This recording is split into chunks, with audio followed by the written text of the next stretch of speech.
Voltei. Tô na esquina da minha casa, da minha rua. Olha a altura da vocês verem esse jardim que eu tô mostrando.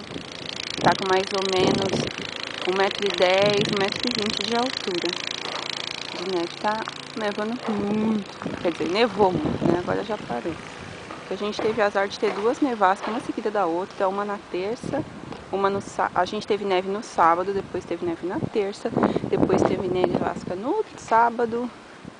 E hoje é quarta, a gente teve nevasca de novo e vai ter nevasca de novo na segunda-feira. Olha que legal. O negócio aqui tá tão sério que ontem a Rita foi comprar leite pra deixar pras crianças, não tinha mais leite no mercado. Tinha um monte de prateleira vazia. O povo aqui tá morrendo de medo, acho que de passar fome, não sei, com medo de não conseguir sair de casa, eles esvaziaram. Aqui, caixinha de correio, olha a altura que tá a neve do poste do stop, ali na frente. E aí se aventurando lá no meio, só aí gosta de neve.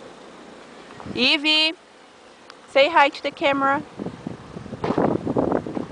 Olha lá que bonito.